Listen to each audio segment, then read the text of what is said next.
हाँ जी, good morning. तो आइए देखते हैं आज की प्रमुख समसामयिक घटनाएं। उससे पहले सभी घटनाओं पर एक नजर। भारतीय पत्रकारों और मंत्रियों की जासूसी के लिए पेगासस स्पाईवेयर का इस्तेमाल किया गया, ये बहुत ही इस समय चर्चा में है।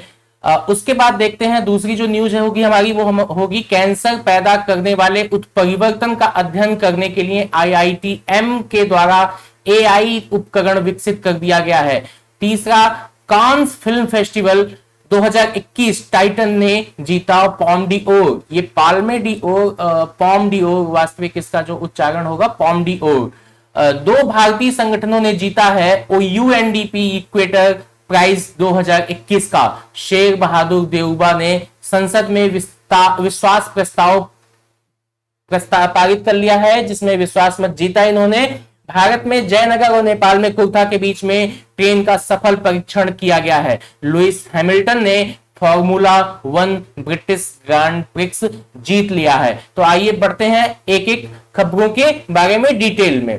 सबसे पहले तो ये कि भारतीय पत्रकारों और मंत्रियों की जासूसी के लिए पेगासस नाम का स्पाईवेयर, जिसको हम मेलवेयर के नाम से भी जानते हैं, ये इस समय काफी ज्यादा सभी पेपरों में मतलब सारे पेपरों में न्यूज फैली हुई है। बहुत ज्यादा हो हल्ला इसको लेकर के हुआ पड़ा है। कुछ लोग राजनीतिक और कुछ लोग जो है इसको अलग अलग नजरियों से देख रहे हैं। लेकिन आइए इसके बारे में डिटेल में देखते हैं। भारत के मंत्रियों, विपक्षी नेताओं, पत्रकारों, सरकारी अधिकारियों और वैज्ञानिकों पर निगरानी रखने के लिए एक पेगासस नाम का स्पाईवेयर इस्तेमाल किया गया है। ये किसने किया, कैसे किया, ये अभी चर्चा में नहीं है, लेकिन इसके बारे में कुछ मुख्य बिंदु वो हम लोग देख लेते हैं। निगरानी करने के लिए संभावित लक्ष्यों की एक लीक की गई सूची में कौन कौन से लोग शामिल हैं? सबसे पहले तो भारतीय मंत्री हैं, ठीक, सरकारी अधिकारी हैं, उसी के साथ में विपक्षी नेता और लगभग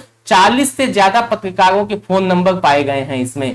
इस सूची के लिए में किए गए जो फॉरेंसिक परीक्षण है, इसने इसकी पुष्टि कर दी है, लेकिन जितने लोगों का नंबर अभी इसमें पाया गया है उसके नामों की पुष्टि नहीं की है। कौन कौन से लोग इसमें पाए गए हैं, जिनका नाम और उसके डिटेल शेयर कर दिए गए हैं, उसके बारे में जासूसी कर ली गई है। लीक हुई सूची में सबसे पहले तो भारतीय मंत्री, विपक्षी नेता और सरकारी अधिकारी और व्यवसायी भी इसमें शामिल हैं। ठीक, लीक हुए डेटाबेस में दुनिया भर के लगभग 50,000 लोगों के फोन नंबर इसमें पाए गए हैं। सबसे अधिक जो संख्या वाले देशों में से भारत भी शामिल है। उसके बाद 15,000 नंबर तो मैक्सिको के पाए गए हैं। ये मतलब जो सूची बनाई गई है उसमें नंबर 1 पर है। संख्या का एक बड़ा जो हिस्सा है वो पश्चिमी एशियाई देशों यानी कि बहरीन, संयुक्त अरब अमीरात, सऊदी अरब से भी जो है ये हमें देखने को मिल रहा है। पाकिस्तान, हंगरी, फ्रांस सूची में अन्य प्रमुख देश शामिल है। यानी कि ये केवल न केवल भारत में ही बल्कि अन्य देशों में भी लगभग 10 से ज्यादा देशों में ये फैला हुआ था। पेगासस के बारे में देख लेते हैं। ये एक मैलिशियस सॉफ्टवेयर या मेलवेयर है जिसे स्पाईवेयर के रूप में वर्गीकृत किया गया है। यह उपयोगकर्ताओं के ज्ञान के बिना, यानी कि जैसे मेरे पास मोबाइल है, हमारे ज्ञान के बिना ही ये हमारे मोबाइल में भेज दिया गया एमएमएस के माध्यम से या एसएमएस के माध्यम से, जिसे हमारे पूरे जितने भी हम कॉल कर रहे हैं, जितने मैसेजेस कर रहे हैं, उन सभी को ये पेगासस उसकी जानकारी इकट्ठा कर लेगा और उसके बाद जिसने इसको यहां तक भेजा है उसके पास में वो पूरी न्यूज भेज देगा और उसको मतलब रिप्ले करने के लिए, रिले करने के लिए एक सॉफ्टवेयर की आवश्यकता पड़ती है। अब देखिए जो अगली न्यूज है, इसमें अगले जो पॉइंट है, पेगासस को इजरायली फर्म एनएसओ के द्वारा, कहां का फर्म है? इजरायली फर्म है ये, एनएसओ के द्वारा विकसित किया गया है, जिसको वर्ष 2010 में स्थापित किया गया था। पेगासस उसी समय हमको देखने को मिल रहा है। कब? पहली जो रिपोर्ट आती है वो 2016 में आती है, जब संयुक्त अरब अमीरात में एक मानवाधिकार कार्यकर्ता को उसके फोन में, आईफोन 6 था, उसी में एसएमएस लिंक के माध्यम से निशाना साध दिया गया था और उसके मोबाइल में जब स्पीयर फिशिंग इसी को कहते हैं कि जब उसके मोबाइल में वो लिंक गया, उसके बाद जो है उसके मोबाइल से जितने भी डेटा इधर उधर हुए थे, ट्रांसफर हुए थे, उन सभी को लीक करके वो अन्य जगहों पर पहुंचा दिया था जहां पर उसको जिसके माध्यम से भेजा गया था।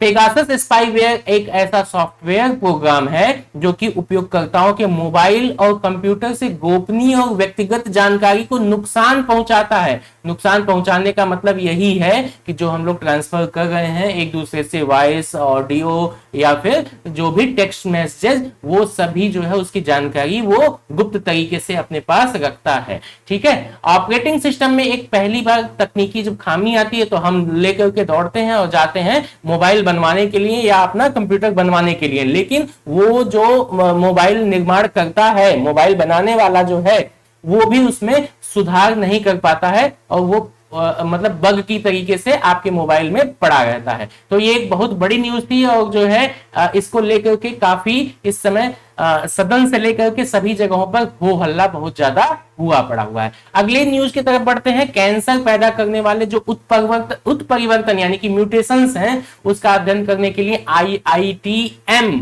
यानी कि IIT मद्रास द्वारा AI उपकरण विकसित कर लिया गया है। अब इसमें क्या है कि NB ड्राइवर यानी कि नेबरहुड ड्राइवर एक AI उपकरण है। AI का मतलब आर्टिफिशियल इंटेलिजेंस उपकरण है जिसका उपयोग कोशिकाओं में, कहां पर, कोशिकाओं में कैंसर पैदा करने वाले जो म्यूटेशंस हैं उसके विश्लेषण में किया जा सकता है।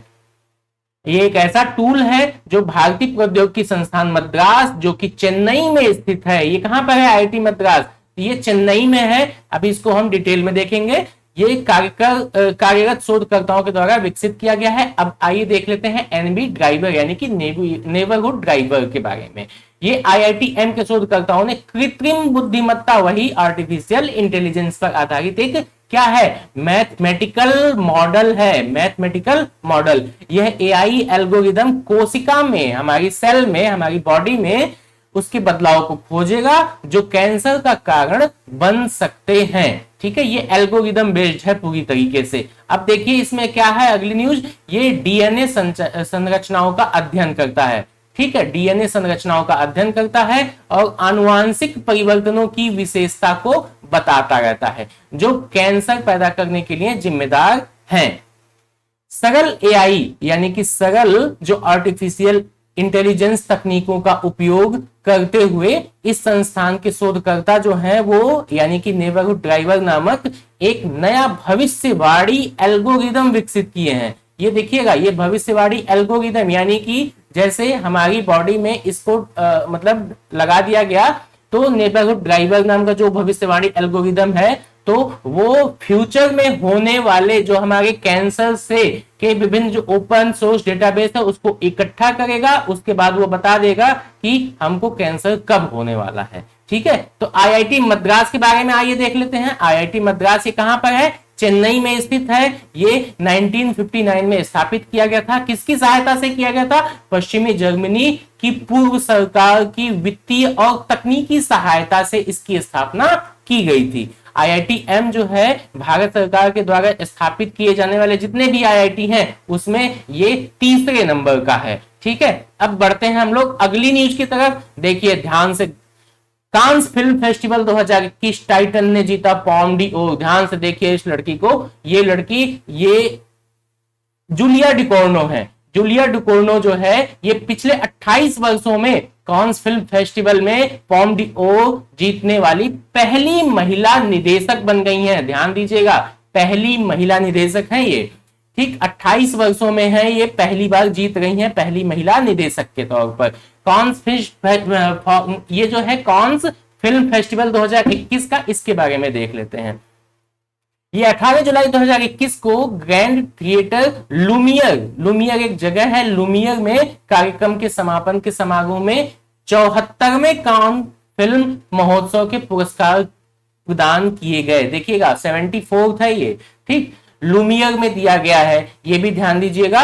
इस उत्सव के जो उपविजेता के तौर पर उनको दो लोगों को मतलब साझा किया गया। उपविजेता कौन कौन है? जूहो कुओस मैनन, ये डायरेक्टर हैं किस मूवी के? कंपार्टमेंट नंबर 6 इनकी मूवी है। ईरानी असगर फरहादी को, ये इनकी मूवी है ए हीरो। इन दोनों लोगों को यानी कि जो जूहो कुओस मैनन और उसी के साथ में ईरानी असगर फरहादी, इन दोनों लोगों को उपविजेता के तौर पर मतलब पुरस्कार प्रदान किया गया है। अब देखिए कुछ लोगों को और भी पुरस्कार दिया गया, जैसे हमारे यहाँ किसी फिल्म में सर्वश्रेष्ठ निदेशक, सर्वश्रेष्ठ हीरो के तौर पे, नायिका के तौर पे, तो ऐसे ही उसमें भी कांस फिल्म फेस्टिवल में भी दिया गया। अब इसमें देखते हैं अगला, ये सर्वश्रेष्ठ निदेशक के तौर पे इन्होंने पुरस्कार जीता है पॉप ओपेरा म्यूजिकल एनेट के लिए। किसको? लेओस कैरेक्स को दिया गया। लेओस कैरेक्स को, क्या दिया गया इसको? सर्वश्रेष्ठ निदेशक का पुरस्कार दिया गया था। इसी में देखिए अगला है कॉलेब लैंडी जोन्स। कॉलेब लैंडी जोन्स ने निट्रॉम में अपने मुख्य प्रदर्शन के लिए सर्वश्रेष्ठ अभिनेता का पुरस्कार इन्होंने जीता है। अब इसी के साथ में नॉर्वेजियन रेने ट्रिन्सवे, हालांकि ये इतना सब ध्यान रखने की, बस एक बार बस इसको पढ़ लीजिए और मेन जो है वो यही ध्यान रखना है जुलिया डुकोर्नो के बारे में, ठीक है। नॉर्वेजियन रेने ट्रिन्सवे ने the worst person in the world में अपने प्रदर्शन के लिए ये सर्वश्रेष्ठ अभिनेत्री के तौर पर इन्होंने अपना पुरस्कार जीता है। अब पॉम डियोर जीतने वाली जो पहली महिला थी वो कौन थी? अभी आपने देखा है कि जुलिया डुकोर्नो, ये जो है हमारे जुलिया डुकोर्नो पॉम डियोर से जीतने वाली टाइटन में पहली महिला ये दिखाई दे रहा था, लेकिन ये सर्वश्रेष्ठ निदेशक के तौर पे 28 वर्षों में ये इन्होंने जीता था। कब? 28 वर्षों में सबसे पहली महिला निदेशक ये पॉम डियोर पुरस्कार जीतने वाली महिला थी। लेकिन अब यहां पे देखिए फिर वही चीज कही जा रही है। अब आपको यहां पे कंफ्यूजन थोड़ा सा होगा कि न्यूजीलैंड की जेन कैंपियन 1993 में द पियानो के लिए पॉम डियोर जीतने वाली महिला थी, ठीक है। तो यहाँ पे 1993 ये ध्यान दीजिएगा, ये द पियानो के लिए जीती थी 1993 में, इससे पहले जो महिला थी। इसको इसलिए भी ध्यान रखिएगा, जहां पर विमेन एम्पावरमेंट की बात की जा रही है वहीं पर कोई महिला अगर पुरस्कार जीतती है तो और भी ज्यादा इंपॉर्टेंट हो जाता है। उसी के साथ में पॉम डियोर जब 28 वर्षों में कोई महिला जीत गई है तब भी इंपॉर्टेंट हो जाता है, तो इसके बारे में ध्यान से देखिएगा, ठीक है। कांस फिल्म समारोह के बारे में देख लेते हैं। यह एक वार्षिक फिल्म समारोह है जो कि कांस यानी कि जो कि फ्रांस में आयोजित किया गया था, फ्रांस में आयोजित किया गया था इसको। उसी के साथ में देखिए दुनिया भर की, इसमें क्या होता क्या है, दुनिया भर की डॉक्यूमेंट्री के साथ ही सभी शैलियों की नई फिल्मों का इस पे प्रीव्यू किया जाता है। प्रीव्यू करके उसको देख करके, देखने के बाद जो चीजें अच्छी लगती हैं उसी में से उसको फिल्मों को चुना जाता है। उसके बाद सर्वश्रेष्ठ निदेशक, सर्वश्रेष्ठ नायक, सर्वश्रेष्ठ नायिका, इस तरीके से करके सबको पुरस्कृत किया जाता है। इस उत्सव की जो स्थापना हुई थी यानी कि कांस फिल्म महोत्सव की स्थापना वो 1946 में हुई थी। 1951 में औपचारिक रूप से इसको FIAFPF के द्वारा मान्यता प्राप्त कर दिया गया था। इसी तरीके से एक बिग 3 माना जाता है यूरोपी में। बिग 3 में क्या क्या है? बर्लिन इंटरनेशनल फिल्म फेस्टिवल, इसी के साथ में दूसरा है इटली का वेनिस फिल्म फेस्टिवल, और उसी के साथ में आपने एक तो देख लिया कांस फिल्म फेस्टिवल, ये कहां का है? फ्रांस का। तो इन तीनों को मिलाने के बाद बिग 3 यूरोपीय फिल्म समारोह हो जाते हैं, और उसी में से कान फिल्म समारोह जो है वो उसमें से एक है। अब बिग 5 का एक समूह बन जाता है। बिग 5 ग्रुप क्या है? इसमें से 3 तो हमने देख लिया, एक तो कान फिल्म फेस्टिवल, दूसरा बर्लिन इंटरनेशनल फिल्म फेस्टिवल, तीसरा वेनिस फिल्म फेस्टिवल। इसी तरीके से एक है अमेरिका का सनडांस फिल्म फेस्टिवल, कौन सा? सनडांस। और 5वां है टोरंटो इंटरनेशनल फिल्म फेस्टिवल। तो इस तरीके से टोटल टोरंटो वाला कहां का है? ये कनाडा का है। सनडांस वाला कहां का है? ये अमेरिका का है। तो इस तरीके से टोटल कितने हो गए? ये 5 हो गए। तो इसीलिए इनका नाम रख दिया गया बिग 5 जो है अंतरराष्ट्रीय फिल्म समारोह, ठीक है। इस तरीके से हमारी ये भी न्यूज समाप्त हो गई। और उससे भी बड़ी न्यूज हमारे सामने ये है कि हमारे यूपी पीसीएस का जो टारगेटेड बैच चल रहा है उसमें साइंस की क्लास चल रही है 11 बजे से, पॉलिटी की क्लास चल रही है शाम को 6 बजे से, हिस्ट्री की क्लास हमारी कल मॉर्निंग में 8 बजे से स्टार्ट हो जाएगी, यानी कि वेडनेसडे से स्टार्ट हो गई है। साइंस के एमसीक्यूज और पॉलिटी के एमसीक्यूज ये दोनों भी स्टार्ट होने वाले। अब देखिए हम लोग अपनी अगली न्यूज की तरफ बढ़ते हैं।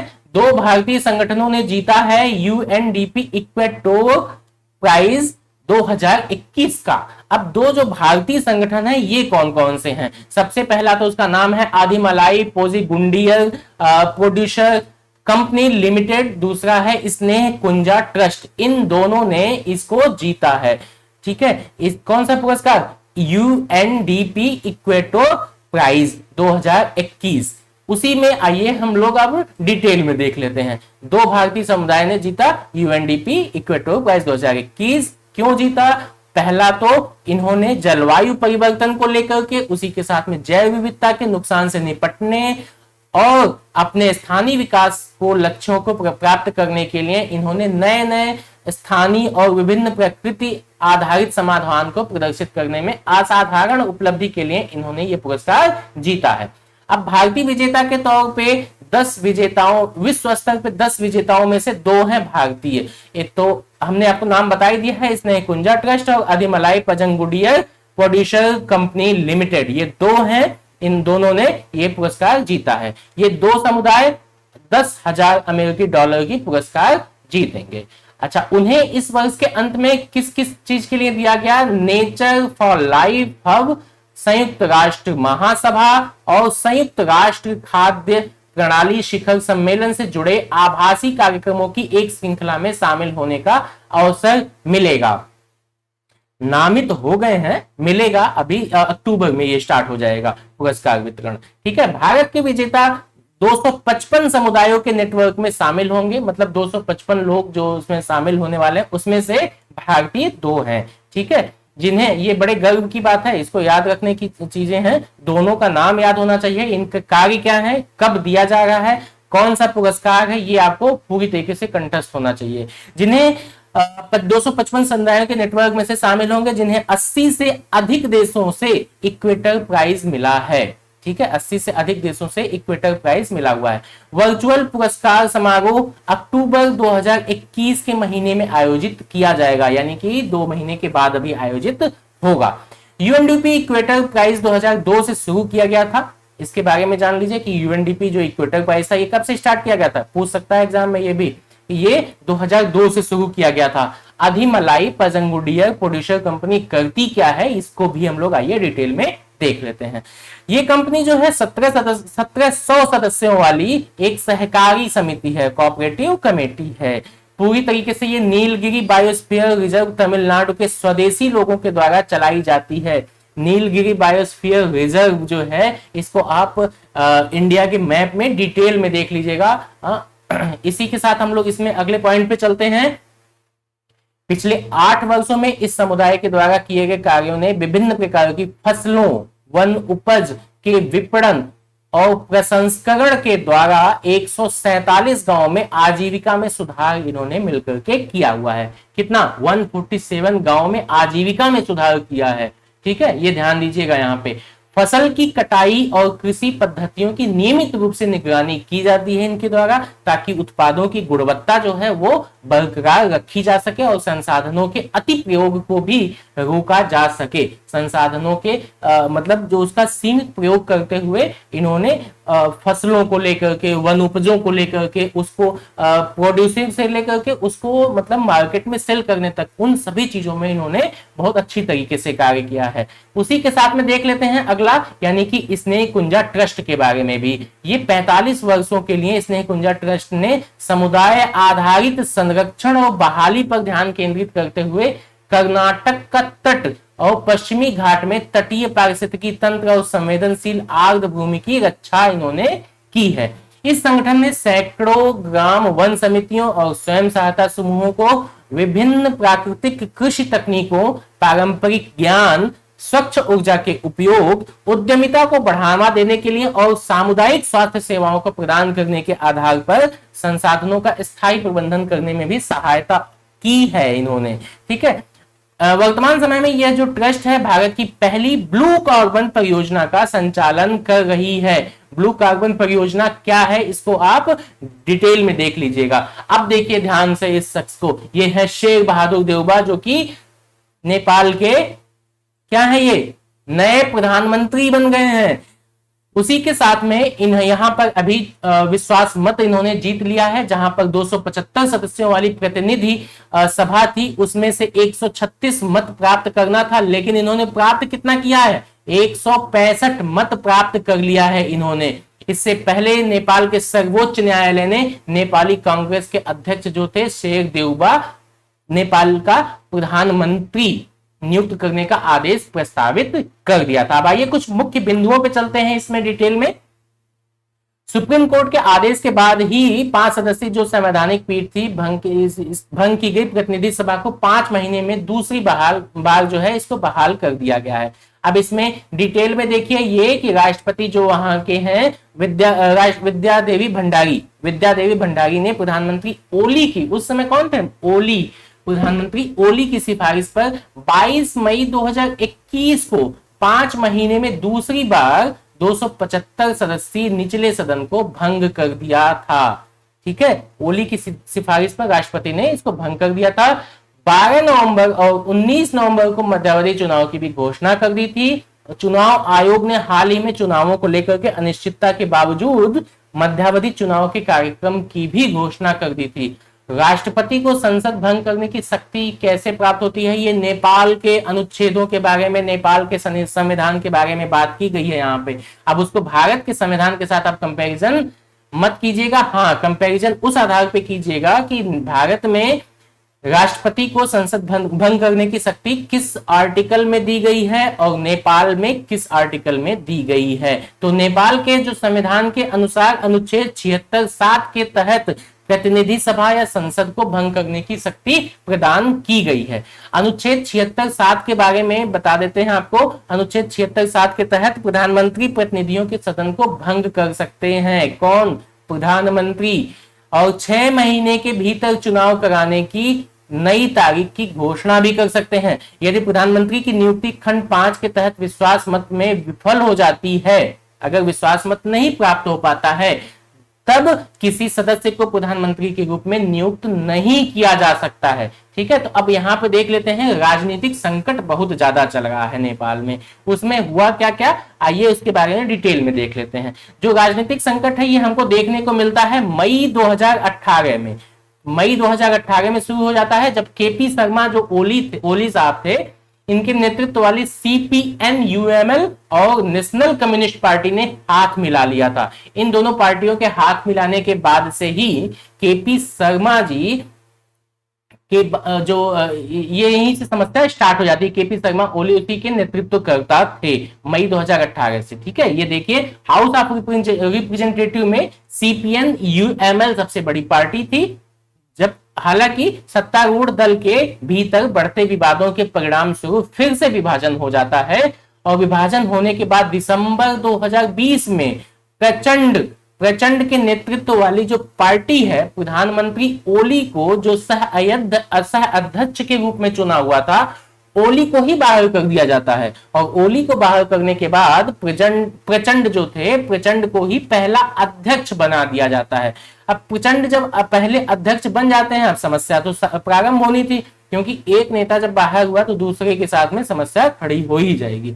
2020 में प्रतिनिधि सभा को भंग कर दिया गया और फिर जिसे 2021 में सर्वोच्च न्यायालय के आदेश के बाद से फिर से बहाल कर दिया गया था। और 10 मई 2021 को ओली साहब विश्वास मत खो देते हैं और फिर से क्या होता है, फिर से भंग हो जाती है प्रतिनिधि सभा और वहीं से स्टार्ट होती है। तब पूरी कहानी अब जाकर के सामने क्लियर होती है और शेर बहादुर जी हमारे विश्वास मत जीतने के बाद अब प्रधानमंत्री बन जाते हैं। ठीक है, अब आते हैं अपने अगले न्यूज की तरफ। भारत में जयनगर और नेपाल में कुर्था। भारत में कौन सी जगह है, जयनगर, और नेपाल में कुर्था, इन दोनों के बीच में ट्रेन का सफल परीक्षण कर दिया गया है। अब आइए डिटेल में देख लेते हैं। ये 34.5 किलोमीटर का सफर तय करने वाली फर्स्ट फेज का सफर इसमें कंप्लीट होगा। पहला जो चरण होगा मधुबनी के जयनगर स्टेशन को नेपाल के कुर्था से जोड़ा जाएगा और दूसरा जो है कुर्था से लगभग 18 किलोमीटर आगे बीजलपुरा तक किया जाएगा इसका विस्तार।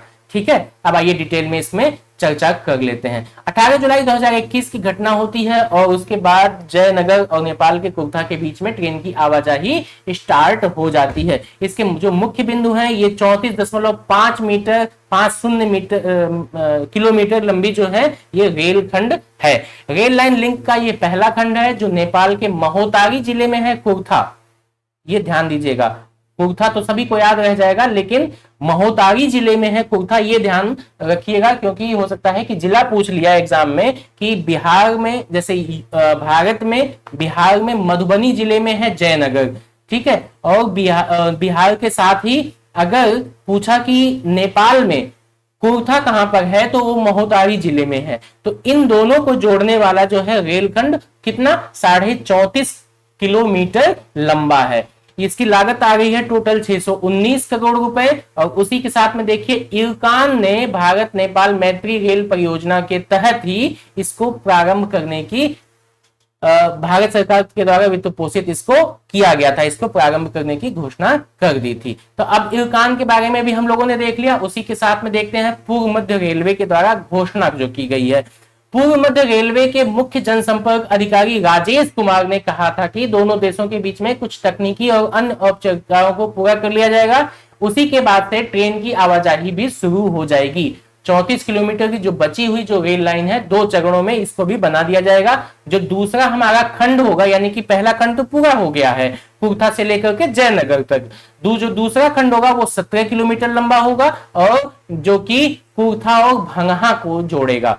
वहीं पर 17 किलोमीटर की ही तीसरा भी चरण होगा, ये भंगहा से बर्दीबास। ये भी ध्यान दीजिएगा, पहला है कौन सा, कुर्था से लेकर के जयनगर, दूसरा हो गया कुर्था से लेकर के भंगहा और तीसरा हो गया आपका भंगहा से बर्दीबास। तो इस तरीके से ये 3 चरण में हमारी ये इसकी रेलवे लाइन की पूर्ति होगी, जिसमें से पहला हमारा पूरा हो गया है 34.5 किलोमीटर का। जयनगर कुर्था जो है वो रेलवे लिंक के लिए भारतीय रेलवे के द्वारा नेपाल में 2 आधुनिक डेमू ट्रेन की डिलीवरी भी कर दी गई है। इरकान के बारे में थोड़ा सा डिटेल में देख लेते हैं। इरकान क्या है? इरकान इंटरनेशनल या इंडियन रेलवे कंस्ट्रक्शन लिमिटेड भारतीय रेलवे की एक ये सहायक कंपनी है, ठीक है, सहायक कंपनी है। यह निर्माण और इंजीनियरिंग निगम है जो कि परिवहन के लिए उपयोग किए जाने वाले जो बुनियादी ढांचे में माहिर कंपनी है। स्थापना इसकी हुई थी 1976 में। इसके साथ ही भारत में और विदेशों में विभिन्न रेलवे परियोजनाओं के निर्माण के प्राथमिक उद्देश्य से इसकी स्थापना की गई थी। वर्तमान समय में इरकॉन ने भारत में 1650 से अधिक इंफ्रास्ट्रक्चर परियोजनाओं और 31 देशों में दुनिया भर में 900 से अधिक परियोजनाओं को सफलतापूर्वक इसने पूरा कर लिया है। M.K. सिंह जो है इस समय इसके अध्यक्ष हैं, यानी कि वर्तमान में इसके अध्यक्ष हैं। अब बढ़ते हैं अपनी अगली न्यूज की तरफ। अंतिम न्यूज, लुइस हैमिल्टन ने फॉर्मूला 1 ब्रिटिश ग्रैंड प्रिक्स जीत लिया है। ध्यान से देखिए इस चेहरे को, ये केवल जो है पहली बार दूसरी बार जीतने वाले नहीं है, इनको ध्यान से देखिएगा। लुइस हैमिल्टन ये लगभग जो है 8वीं बार अपना सिल्वर स्टोन जीत रहे हैं। 18 जुलाई 2021 को यूके के हैं, ये भी ध्यान दीजिएगा, यूनाइटेड किंगडम के हैं। 8वीं बार अपना ये सिल्वर स्टोन पुरस्कार जीत रहे हैं। उसी के साथ में 7 बार इन्होंने वर्ल्ड चैंपियनशिप भी जीती है और यह इनकी 99वीं जीत थी, मतलब एक ही कम रह गया है 100 में। हाँ, शतक ये लगा देंगे जीत में, ठीक। अब ब्रिटिश ग्रैंड प्रिक्स के बारे में देख लेते हैं। ये है क्या ब्रिटिश ग्रैंड प्रिक्स? एक ये मोटर रेस होता है जो कि यूनाइटेड किंगडम में आयोजित किया जाता है। हाँ, इसीलिए हमको लगा ये बार बार जीतते रहते हैं यूनाइटेड किंगडम। हालांकि मजाक है, ये एक तीखा व्यंग है।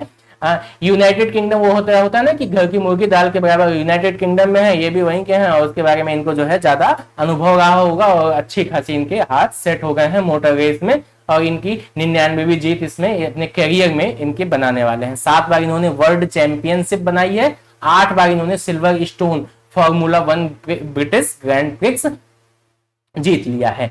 अब इसमें देखिए इस रेस का जो आयोजन है वो रॉयल ऑटोमोबाइल क्लब के द्वारा किया जाता है। पहली बार ये 1926 में आयोजित किया गया था, ठीक है, 1926 में कर दिया गया था। 1948 से ब्रिटिश ग्रैंड प्रिक्स प्रति वर्ष आयोजित किया जा रहा है और 1950 से हर वर्ष यह FIA फॉर्मूला 1 वर्ल्ड चैंपियनशिप का पुरस्कार ये प्रारंभ हो जाता है। तो इसी के साथ हमारी ये न्यूज समाप्त होती है। Thank you.